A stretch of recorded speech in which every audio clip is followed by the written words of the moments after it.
Tratemos ahora el tema estudio de funciones. Para considerar que hemos hecho un estudio bastante completo de una función, a mi juicio se deben considerar los siguientes temas: el dominio de la función, las discontinuidades, asíntotas lineales y paridad. Luego de paridad estudiamos crecimiento y extremos locales, concavidad y punto de inflexión. A continuación, periodicidad, intersección con los ejes coordenados, el gráfico, hallar la imagen de la función, y finalmente, con la imagen, los extremos globales o absolutos. Muy bien. Vamos a hacer un único estudio de función. Luego sí, vamos a seguir trabajando con el tema estudio de funciones, pero tocando temas en forma parcial, no así tan general, ¿verdad?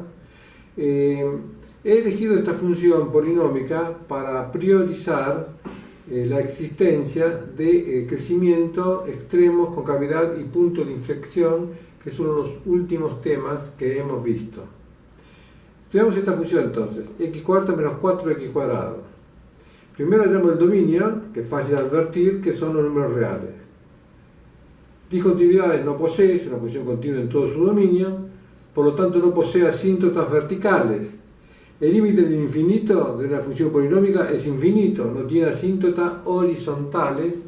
Y observen que si considero como una fracción este polinomio con denominador 1, el grado del numerador es 4 y el grado del denominador es 0. Lo difiere en una unidad el grado del numerador con respecto al grado del denominador. Entonces no existen asíntotas oblicuas. Vayamos ahora a la paridad y estudiemos a ver si es par. Vamos a ver si para todo valor del dominio de la función f de menos x es igual a f de x, primero. F de menos x es menos x a la cuarta menos 4 por menos x al cuadrado. Menos x a la cuarta y menos x al cuadrado, por ser los exponentes pares, son iguales a x cuarta y x cuadrado respectivamente. Me queda finalmente entonces x cuarta menos 4x cuadrado, que es f de x. Con lo cual he demostrado que para todo valor del dominio de la función, la imagen de la función es igual que la imagen del opuesto. Por lo tanto, f es par y va a guardar una simetría, ¿no es cierto?, de eje, ¿no es cierto?, con respecto a el eje Y, que va a ser el eje de simetría. Muy bien. Vamos a estudiar entonces crecimientos locales. Es muy importante lo que vimos recién, la paridad, pues si la función es par, entonces todas las componentes de la función tienen que presentar, ¿no es cierto?, esa paridad. Por ejemplo, si yo tengo un extremo en el punto 1, tengo que tener 1 en el menos 1. Si x igual a 3 es asíntota vertical, x igual a menos 3 también tiene que ser, o sea, su simétrica. Muy bien. Veamos entonces crecimiento y extremo. Para ello necesito la derivada primera. Hallo la derivada primera aquí y la igualo a 0 para dar los puntos críticos. Igualo a 0 y hallo los puntos críticos que son 0, 2 y menos 2. Voy a indicar sobre la recta que me indica el dominio de la función con puntos gordos, ¿no es cierto?, esos 3 puntos críticos. Muy bien. Luego estudio el signo de la derivada primera para estudiar los intervalos de monotonía, de crecimiento y de crecimiento. Exijo que la derivada primera sea mayor que 0, con lo cual 4x por x cuadrado menos 2 debe ser mayor que 0. Si un producto de dos números es mayor que 0, ambos tienen que ser positivos o ambos negativos. Bueno, trabajando con las ecuaciones, llegamos finalmente a que la derivada primera es positiva cuando x es mayor que la raíz cuadrada de 2 o está entre menos la raíz cuadrada de 2 y 0. Lo mismo considerando la derivada primera negativa. Deben ser ambos factores uno positivo y el otro negativo, o al revés, el primero negativo y el segundo positivo. Y llegamos a esta solución resolviendo la inecuación. Ustedes lo pueden ver, esta resolución, con más tranquilidad, dado que a mí me corren los tiempos por el tiempo que tarda la cámara, ¿no es cierto?, en cortar el video. Bueno, muy bien. Entonces, ¿qué observo? Aquí, para x mayor que 2, la derivada primera es positiva. La función es estrictamente creciente, entonces, en el intervalo abierto en raíz cuadrada de 2 más infinito. Entre menos 2 y 0 también es positiva la derivada primera. ¿Ven? Entonces, en ese intervalo, la función es estrictamente creciente. En los otros dos, la derivada primera es negativa, entonces va a ser en esos intervalos, estrictamente decreciente. Observen que entre los intervalos determinados por los puntos críticos no cambia el signo de la derivada primera. Tomemos por ejemplo el punto 1, que está entre 0 y raíz cuadrada de 2. La derivada primera en 1 es menos 4, ¿verdad? Aquí.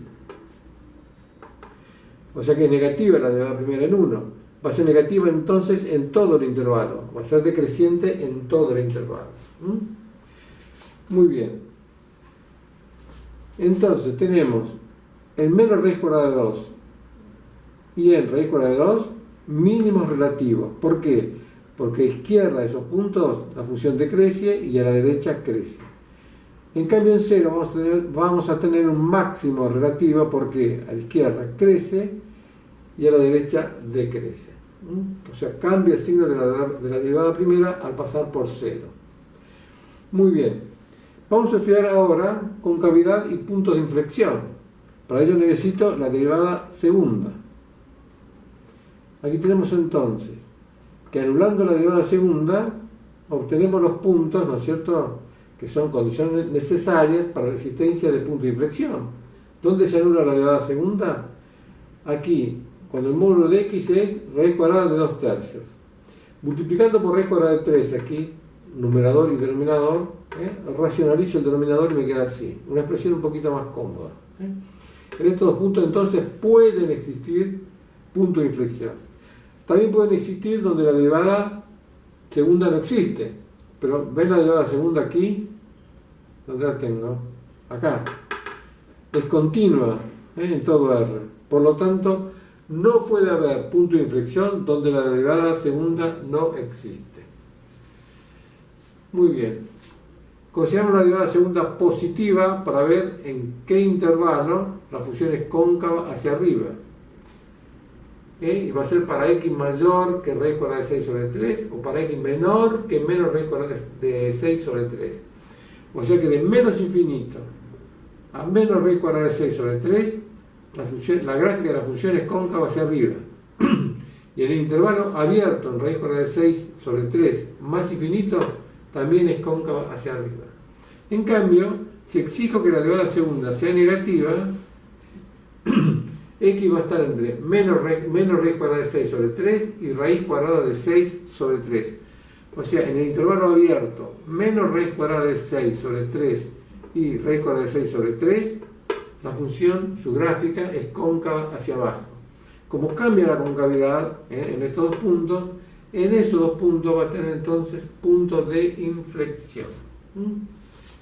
No se olviden entonces, el estudio de crecimiento y extremos está asociado a la derivada primera, mientras que concavidad y punto de inflexión a la derivada segunda. Derivada primera positiva, función estrictamente creciente. Derivada segunda positiva, función cóncava. Derivada primera negativa, función estrictamente decreciente. Derivada segunda negativa, función convexa. Condición necesaria para la existencia de extremos, que la derivada primera se anula o no exista. Para la existencia de punto de inflexión, que la derivada segunda se anule o bien no exista. Muy bien. Vayamos a estudiar la periodicidad, no es periódica. Generalmente esta propiedad es casi exclusiva de las funciones trigonométricas y algunas otras funciones, por ejemplo, como la función mantisa. Vamos a hacer las introducciones con los ejes coordenados. la intersección con el eje Y sobre el eje Y, X se anula, X vale 0, sobre el eje Y, X vale 0. Entonces si X es igual a 0, ven acá, Y vale 0. 0, 0, entonces ahí corta al eje Y. Sobre el eje X, ahí Y vale 0. Si Y es igual a 0, entonces X cuarta menos 4X cuadrado es igual a 0, de donde es fácil advertir, ¿no es cierto?, que X es igual a 0, observen que raíz doble, X igual a 0, 0 raíz doble, y X es igual a 2 o X es igual a menos 2. Marco esos puntos entonces sobre los ejes, por ahí va a pasar la gráfica de la función. Hago la gráfica ahora. Marco los puntos de intersección, ¿no es cierto?, los ejes coordenados, los puntos de inflexión, los extremos, y procedo a graficar, ¿no es cierto?, guiándome por este gráfico que tengo ahí para interpretar, ¿no es cierto?, el comportamiento de la función con respecto al crecimiento de extremos y concavidad y punto de inflexión. Veamos. De menos infinito hasta menos raíz cuadrada de 2, la función decrece, es estrictamente decreciente, ¿ven? Corta el eje X en menos 2 y va hasta menos raíz cuadrada de 2, ¿ven? Hasta ahí decrece. Ahí alcanza el mínimo, ahí comienza a crecer. ¿Y cómo es con respecto a la concavidad? Va a ser cóncava hacia arriba, hasta este punto, menos raíz cuadrada de 6 sobre 3. Cóncava hacia arriba, decrece hasta alcanzar el mínimo, ¿no es cierto?, y comienza a crecer. Pero aquí cambia la concavidad, ¿ves? Comienza a ser cóncava hacia arriba, alcanza el máximo en el punto 0.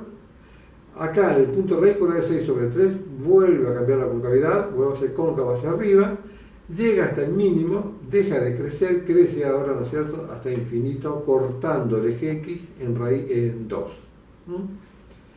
Observen que la función, por ser par, guarda una simetría axial, donde el eje de simetría es el eje Y. La gráfica, ¿no es cierto?, es simétrica, por lo tanto, todos sus puntos de inflexión, los máximos y mínimos, guardan una simetría también. Por eso es bueno estudiar en un principio la paridad para controlar luego, ¿no es cierto?, los puntos de inflexión, las asíntotas, los extremos que vamos hallando, que guarden todos la simetría, ¿no es cierto?, con respecto al eje Y. Bueno, la imagen es el intervalo cerrado en menos 4 más infinito, y ¿qué vemos? Que el conjunto de imagen no está acotado superiormente, entonces no tiene supremo, no tiene coto superior, no tiene supremo, no tiene máximo. Sin embargo está acotado inferiormente, y soy ínfimo, que menos 4 pertenece al conjunto de imagen, alcanza un mínimo entonces en menos 4, alcanza mínimo absoluto entonces en el punto 0 menos 4, la función f. Sigamos ejercitando entonces con los temas vistos. Vamos a hallar los intervalos de monotonía y concavidad, extremos y punto de inflexión de esta función módulo, cuyo dominio son los reales. Es lo primero que tenemos que hacer, recuerden, establecer el dominio. Como es una función módulo, la partimos. El módulo de este número real, el número x cuadrado menos 3x más 2, es el mismo número si ese número es positivo o 0, o es el opuesto si es negativo. No pongan acá si x es mayor que 0, porque es el número completo que tienen que colocar. Muy bien. Acá sacamos el paréntesis y aquí factoriamos, ¿no es cierto?, esta función cuadrática utilizando las raíces que son 1 y 2. Y en el siguiente paso, ¿qué tenemos que hacer? Y establecer para qué valores de x, ¿no es cierto?, este número, o que es lo mismo, es positivo 0 y en qué intervalos es negativo. Bueno, resolvemos la inecuación aquí. Es fácil, lo pueden ver con tranquilidad después, pero también podemos valernos, ¿no es cierto?, no para justificar, para justificar tienen que hacer esto en los exámenes, pero para cerciorarse que no hay errores, pueden graficar, ¿no es cierto?, rápidamente esta función cuadrática, esta, no el módulo, la función cuadrática, utilizando las raíces y la condición de que es cóncava hacia arriba, porque el coeficiente cuadrático, que es 1, es positivo, ¿ven?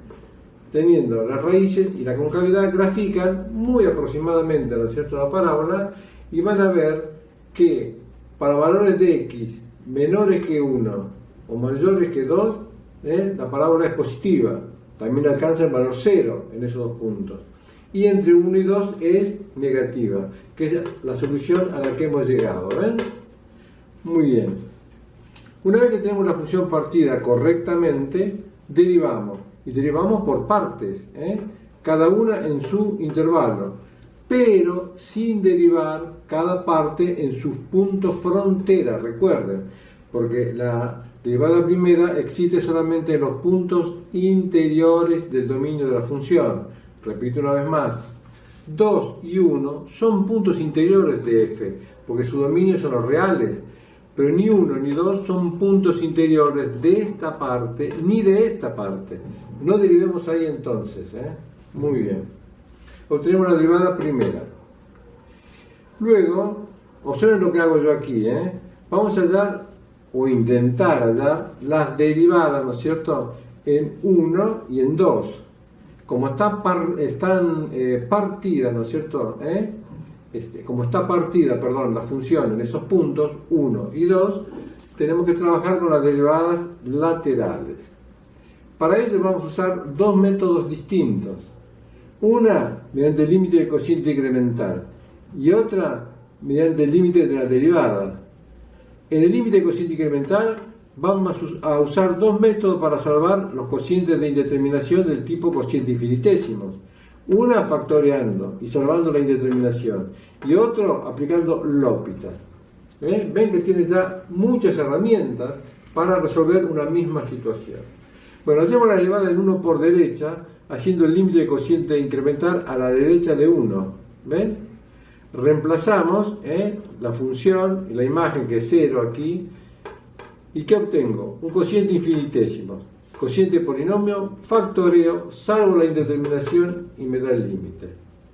Aquí hago lo mismo, a la izquierda de 1. Armo el cociente incremental cuando x tiende a 1 por izquierda. Armo el cociente incremental, obtengo un cociente infinitésimo de funciones que cumple con las condiciones del teorema de L'Hopital. Ahora aplicamos L'Hopital, no como hicimos antes, que factoreamos, ¿ven? Me queda 2x menos 3, la derivada del numerador, y 1, la del denominador. Ya no es un caso de indeterminación, aplicamos el límite y es menos 1.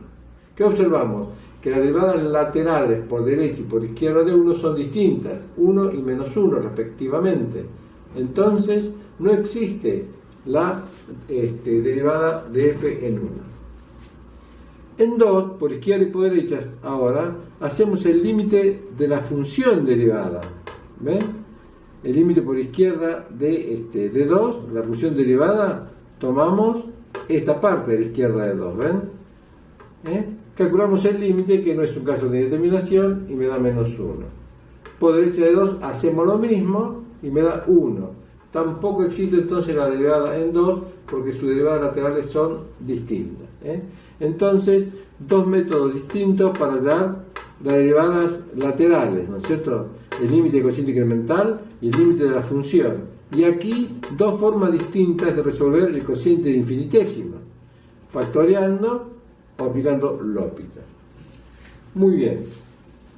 Yo tengo estos dos puntos donde no existe la derivada primera, van a ser entonces puntos críticos 1 y 2 de segunda especie, porque la función es continua en 1 y en 2, pero no es derivable.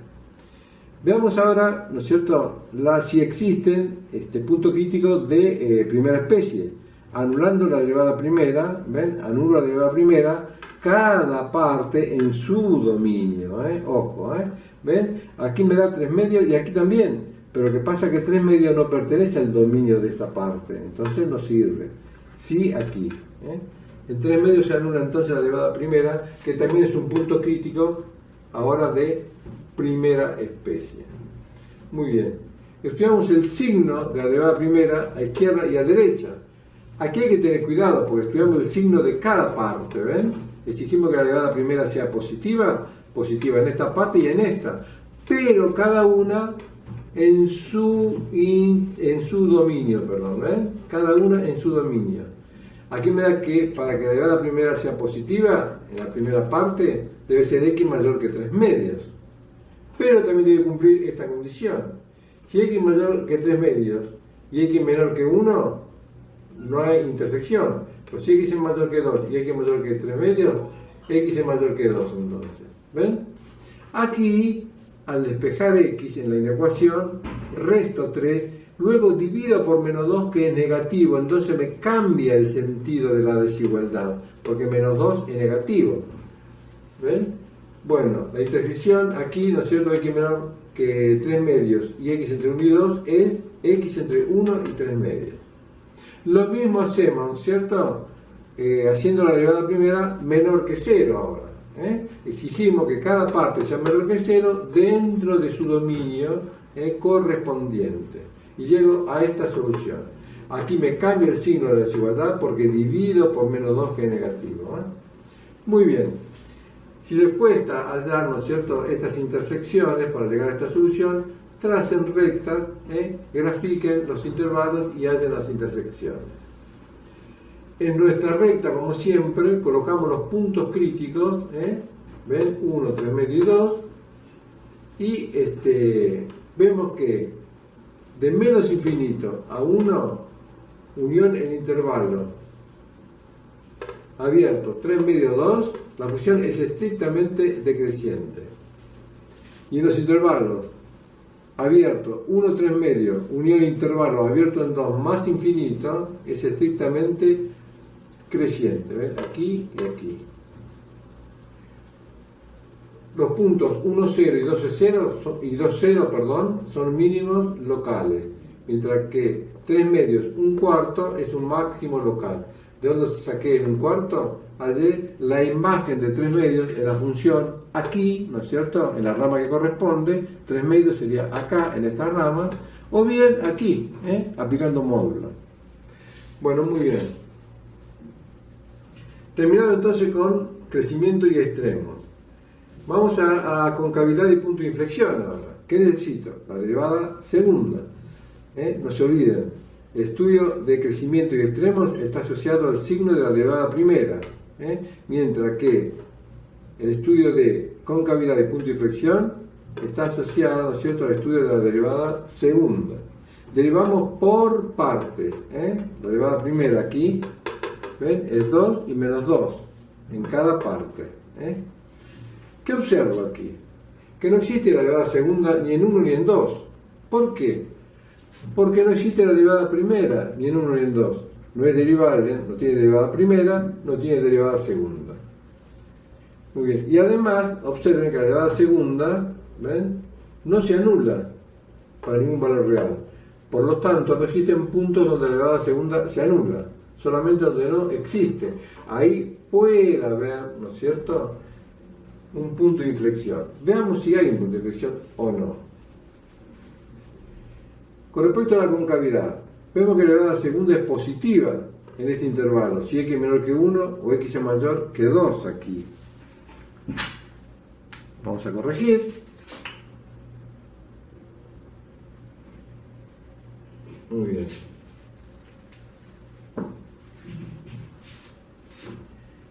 Y es negativa, menos 2, si está entre 1 y 2.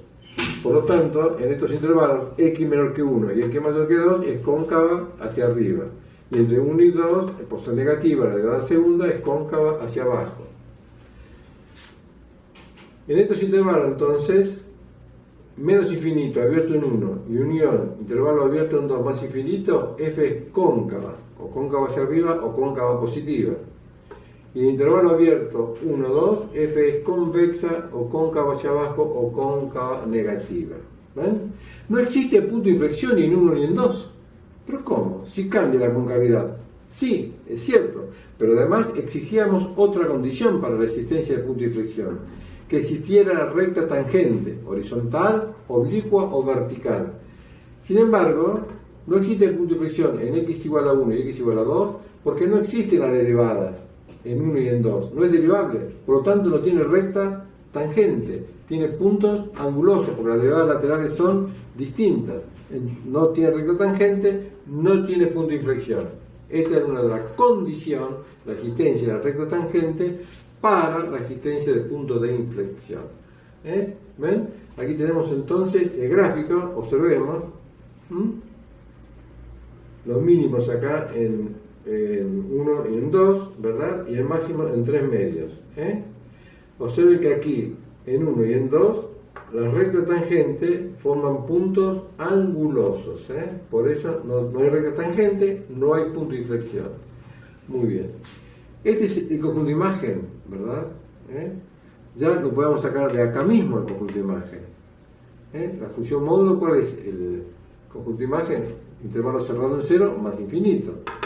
Muy bien. Entonces, alcanza en 0, ¿no es cierto? Un mínimo, ¿ven aquí? O sea, tiene mínimo absoluto entonces 1, 0 y 2, 0. No son máximos, son mínimos. Lo voy a corregir. Este es un error. Vamos a borrar esto entonces. Y ahí vamos a poner que es mínimo absoluto, ¿no es cierto? Ambos son mínimos absolutos.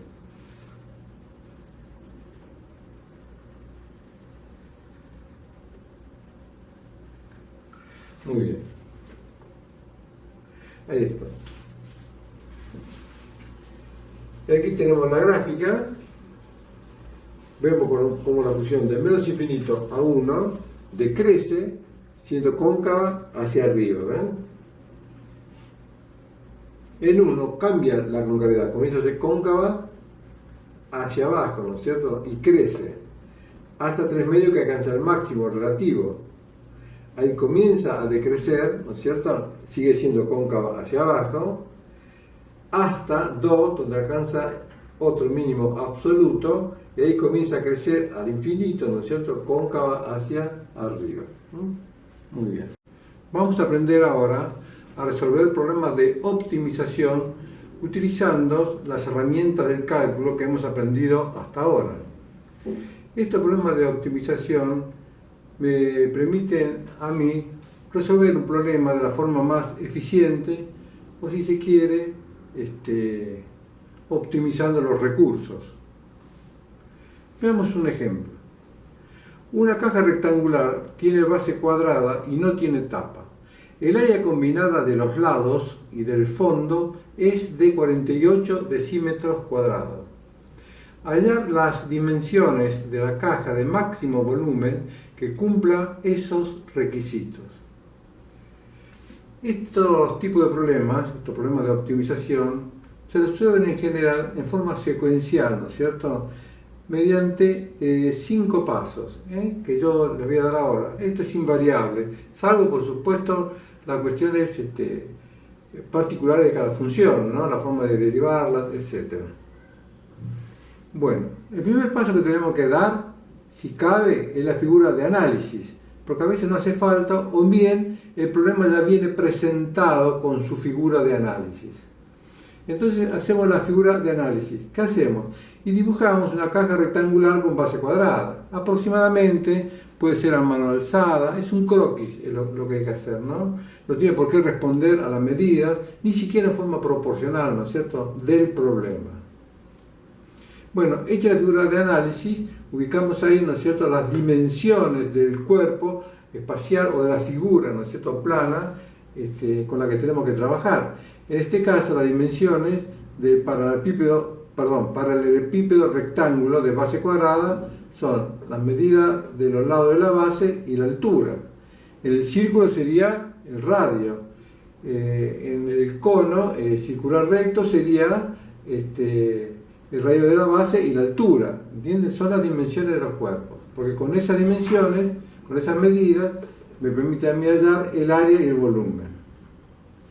Bueno, muy bien. El segundo paso entonces es la relación que hay entre las variables. Esta relación viene dada siempre en el problema. ¿Qué dice acá? Que el área combinada de los lados y del fondo es de 48 decímetros cuadrados. O sea que el área, ¿no es cierto?, de la superficie total de este cuerpo, de esta caja rectangular, es de 48 decímetros cuadrados. o sea, la medida de una de sus bases, porque no tiene tapa, que es b cuadrado, más 4 veces, ¿no es cierto?, la superficie de una cara que es base por altura. Y eso lo igualo a los 48 decímetros cuadrados. Omito aquí la unidad de medida. Muy bien. Sigamos. Relacionadas a las variables, ¿no es cierto?, y considerando b mayor que 0 y h mayor que 0, porque son medidas, tenemos que hallar la función a optimizar, que también está en el problema. Es el volumen. Aquí está. Hallar las dimensiones de la caja de máximo volumen. Tengo que maximizar entonces el volumen. ¿Cuál es el volumen de esta caja rectangular de base cuadrada? Es la superficie de la base, b cuadrado, b por b, por la altura. Ahora bien, siempre me voy a encontrar con este problema al intentar hallar la función a optimizar. Me va a quedar el volumen, el área o lo que fuera, ¿no es cierto?, en función de dos variables. De estas dos variables que me aparecen en el punto número 2. Pero yo aquí puedo poner una de las variables en función de la otra, de la forma más simple, ¿no? Voy a obtener la misma solución, despeje B o despeje H aquí. Pero siempre voy a usar la forma más sencilla, en este caso H, ¿ven? Despejo H y lo reemplazo aquí, en la fórmula del volumen. Con lo cual voy a obtener ya el volumen, ¿no es cierto?, en función de una sola de las variables que es B. Simplifico la expresión. Antes de comenzar a trabajar, siempre voy a tratar de simplificar y dejar la expresión lo más sencilla posible. Muy bien. Luego viene la condición necesaria. Bueno, ya tengo una función. ¿Cómo hago para hallar un máximo? Derivada primera, puntos críticos, que es la condición necesaria, pero no suficiente, recordemos. Entonces, hallo la derivada de volumen en función de B, de la medida de la base, igual a 0 para hallar los puntos críticos, y hallo los puntos críticos que en este caso es uno solo, 4. ¿Y por qué no menos 4? Porque B es positivo, recordemos. Y luego, el punto más importante, que los alumnos siempre lo dejan pasar, que es la condición suficiente, o sea, demostrar que ahí realmente tengo un máximo. ¿Por qué? Porque esta es una condición necesaria para la existencia de un extremo. Puede ser que haya un extremo, puede ser que sea máximo, como puede ser que sea mínimo, como puede ser que la función sea estrictamente creciente o decreciente del punto. Hay que tener cuidado, no olvidarse de este punto. ¿Qué criterio voy a utilizar? Y el que más me convenga, ¿no es cierto? Aquí se ve que es fácil la derivada segunda, ¿ven? A partir de la derivada primera, ¿ven esta? Es fácil obtener la derivada segunda. Esta derivada segunda, si B es positivo, va a ser siempre negativa la derivada segunda. Si B es positivo, a multiplicarlo por menos 3 medios, ¿ven? Entonces, si la derivada primera es negativa siempre, ¿qué voy a tener? En cualquier punto B positivo, voy a tener un máximo, incluyendo por supuesto un B igual a 4. ¿Ven? Entonces digo que para B igual a 4, ¿no es cierto? Y H igual a 2, ¿de dónde saqué H igual a 2? De aquí, Y H igual a 2, el volumen de la caja es máximo. Y es su máximo absoluto, porque la derivada segunda, ¿ven?, es negativa para todo B positivo. Nunca es menor que 0. Muy bien. Vayamos a otro problema. Estos son extraídos, ¿no es cierto?, el 24, el 26 y el 28 de la guía de trabajos prácticos. Un alambre de 1 metro se corta en dos partes. La primera se corta en forma de circunferencia y la segunda de cuadrado. Bueno, se corta de forma de circunferencia, así se le da forma, ¿no es cierto?, de circunferencia y la otra de cuadrado. ¿Cómo deberíamos cortarla para que la suma de las áreas sea mínimo o máximo? ¿Ven? Entonces, aquí tengo mi figura de análisis. Dibujo un alambrecito de 1 metro, es decir, un segmento, ¿no? No dibujen de 1 metro porque no le va a entrar en la hoja. Y cortamos en cualquier lado, ¿no es cierto?, ese alambre, ¿ven? Meto una marquita y tenemos X e Y. ¿Cuál es la relación entre las variables? Que X más Y es igual a 1. ¿Ven? Siempre está dada, ¿no es cierto?, la relación de las variables en el problema. ¿Por qué? Porque se dice que es un alambre de 1 metro, se lo corta en dos partes. Bueno, estas dos partes suman 1 metro. Muy bien. Con una de las partes hacemos un cuadrado, ¿ven? X entonces es el perímetro del cuadrado. El lado del cuadrado va a ser X sobre 4. Como me piden, optimizar o minimizar el área, ¿no es cierto? Vamos a ver qué es lo que hay. Yo tengo que hallar el área. El área es lado por lado. X cuadrado por 4 al cuadrado, 16. Con el otro pedazo de alambre hago la circunferencia, que tiene un radio. El área de la circunferencia es pi por radio cuadrado. Yo el radio no lo tengo.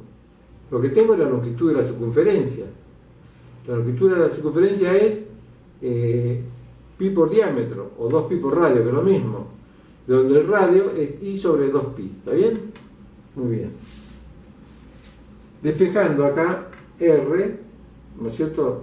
¿Ven? Por i sobre 2pi, tengo el área en función de i ahora. ¿Qué es lo que voy a utilizar acá? Veamos. Tengo la figura de análisis, tengo la relación entre las variables. X está entre 0 y 1, e y entre 0 y 1, ¿verdad? O sea, la medida que obtengo no tiene que salir de ese intervalo. Bueno, vamos a ver la función a optimizar ahora, que es el área, mejor dicho, de la suma de las áreas. El área del cuadrado, como dijimos, x cuadrado sobre 16, más pi por radio cuadrado, que es la medida del área, de la circunferencia. Entonces me queda, perdón, es el área de la circunferencia, que es la medida de la superficie. Muy bien. Finalmente, en el plazo r, entonces, por i sobre 2pi, me queda i cuadrado sobre 4pi cuadrado. Simplifico el pi con el pi cuadrado aquí. Finalmente me queda el área en función de una sola variable ahora. De esta manera. ¿Por qué? Porque reemplazo i por 1 menos x. Siempre entonces voy a obtener una función en dos variables. ¿Y qué hago entonces? Mediante esta relación los pongo en una. Muy bien. Ahora sí, derivo mi función área. Acá abajo el 2, me queda x sobre 8. Aquí derivo esta potencia, va a ser 2 por 1 menos x, ¿no es cierto?, a la 1. Aquí, por la derivada de menos x, que es menos 1, ojo, sobre 4pi, que es constante. ¿Por qué 4pi? 16 me queda constante.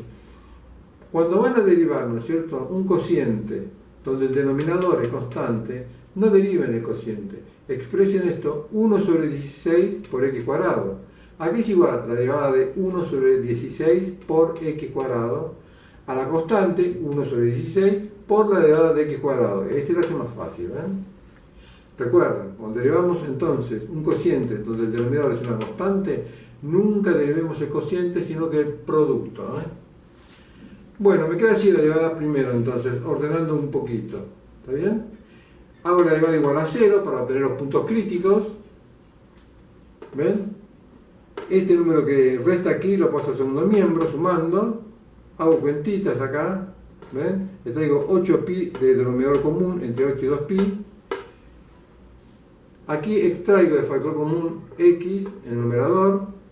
Y este 8pi multiplico por 8pi y me queda así. 8pi sobre 2pi es 4. Este pi más 4, divido por pi más 4 y me queda x igual a 4 sobre pi más 4, que es positivo y es menor que 1, porque pi más 4 es mayor que 4. Muy bien.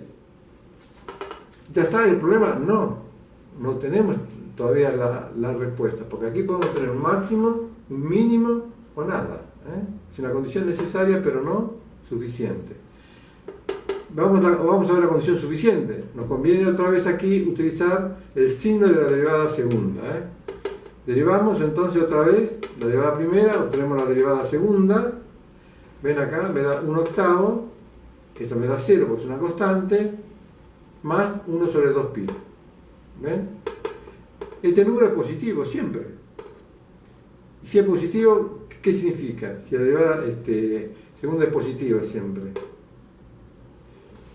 Entonces, ¿qué quiere decir? De que en este punto, ¿no es cierto?, o en cualquier otro punto positivo, para todo x mayor que 0, para este punto x, la suma de las áreas va a ser mínima, si la derivada segunda es positiva. Entonces, para x igual a 4 sobre pi más 4 e y igual a pi sobre pi más 4, para esa medida del alambre, la suma de las áreas va a ser mínima. ¿De dónde saqué el I? Bueno, pongo acá y hago cuentas, ¿no? Aparte, si X, ¿no es cierto?, vale 4 más pi sobre 4, ¿y cuánto va a valer? Y le pongo el mismo denominador, ¿lo ven? Y le pongo pi en numerador. Esto sumado me da 1. Fácil ver. Bueno, pero ¿qué pasa con el máximo? Tiene mínimo, está bien. Y con el máximo no tiene máximo. ¿Por qué no tiene máximo? Y porque la derivada segunda es positiva siempre. Para todo x mayor que 0. Es positiva siempre. Por lo tanto, nunca voy a tener entonces máximo. ¿Por qué? Porque para todo x entre 0 y 1, ¿ven?, la derivada segunda es positiva. Y para que haya un máximo, en algún punto se tendría que dar que la derivada segunda, ¿no es cierto?, fuera menor que 0, cosa que no ocurre. Muy bien. Vamos a hacer el último. Hallar las coordenadas de los puntos de ecuación x cuadrado menos y cuadrado igual a 16, que son más cercanos al punto 0,6. Bueno, aquí hice la figura de análisis. Esta es una hipérbola, ¿verdad? Lo podemos colocar también en forma paramétrica. Les diría que consulten el libro de geometría analítica. Sencillamente esto, la forma canónica sería dividiendo acá todo por 16, ¿no? Queda x cuadrado sobre 16 menos y cuadrado sobre 16 igual a 1, la forma canónica. 16 es 4 al cuadrado, ¿ven? Es esta medida, 4, acá para y, y 4 para x. Trazo, ¿no es cierto?, este rectángulo aquí, me quedan determinadas las asíntotas de la hipérbola. Es una forma muy sencilla para trazar la gráfica de una hipérbola que está centrada en el origen, ¿no? Pueden consultar el libro de Leithol, Álgebra con geometría analítica, que yo les mandé, y ahí van a ver algo de esto. Muy bien. Grafico entonces la hipérbola. ¿Qué punto de esta hipérbola es más cercano al 0,6? ¿Lo ven acá, este punto? Bueno, podría ser un punto como este, ¿ven? Esa sería la distancia. Este punto X, Y. Bueno, entonces considero este punto XY, ¿no es cierto? Y luego voy a exigir que la distancia sea mínima. Bueno, ¿a qué es igual la distancia aquí? Por el teorema de Pitágoras, en un triángulo rectángulo como este que está aquí, el cuadrado de la hipotenusa es igual a la suma de los cuadrados de los catetos, ¿verdad? Pero antes nos faltaba una cosa. La relación entre las variables viene dada por el problema. Aquí está, ¿lo ven? Bueno, entonces, la distancia al cuadrado es igual al cuadrado de x más el cuadrado de 6 menos y. Esta medida es 6 menos esta medida y. 6 menos y al cuadrado, ¿verdad? Ahora, otra vez, tengo la función que quiero, ¿no es cierto?, optimizar en función de dos variables, x e y. ¿Qué hago?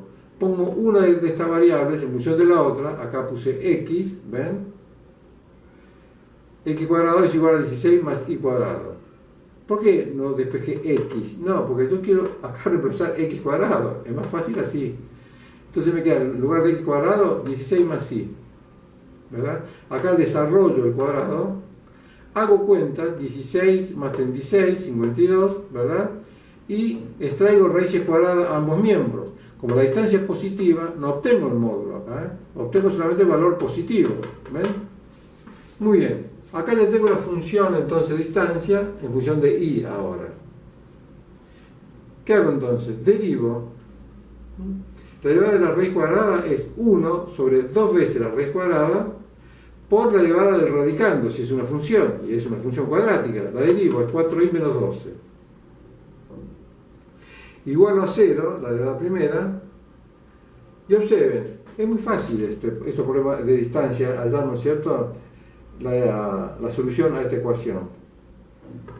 Porque el denominador voy a tener una raíz positiva, ¿no es cierto?, multiplicada por 2, siempre positivo. Para que sea positivo, para que sea 0 esto, como el denominador nunca vale 0, lo que tiene que valer 0 es el numerador. 4 por i menos 2 igual a 0, donde es fácil ver que i es igual a 3. Muy bien. Pero esta es una condición necesaria, pero no suficiente para la existencia de extremos.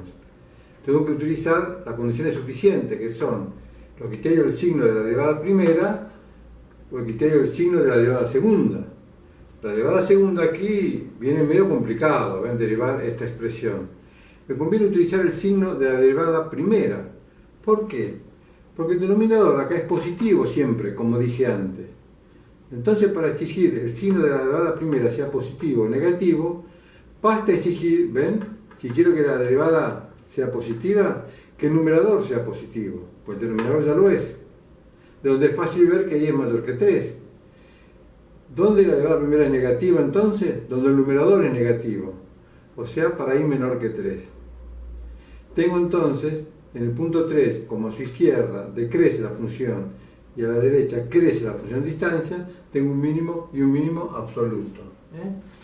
Entonces los puntos 5, 3 y menos 5, 3 son los puntos más cercanos al 0, 6. ¿De dónde saqué los valores de x, 5 y menos 5? Bueno, de aquí. X es igual a 16 más y cuadrado, ¿no es cierto? De la relación entre las variables. ¿Ven acá? Reemplazo y por 3, es 9. La suma me da 25. Extraigo raíces cuadradas y acá sí obtengo el módulo de x, porque x puede ser negativo o x puede ser positivo.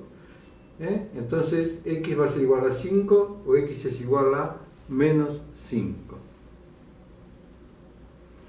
Observen que yo en el primer problema detallé, ¿no es cierto?, cada uno de los pasos con un título bastante claro, en rojo, para que se note. El segundo problema puse los números solamente. Y el tercero ya no puse nada, aunque respeté, ¿no es cierto?, la existencia en forma secuencial de los 5 pasos. En los ejercicios, cuando lo desarrollen, no hagan este detalle, tampoco este. Simplemente hagan ejercicio en forma continuada, pero, ¿no es cierto?, cumpliendo todos los pasos, en especial el número 5.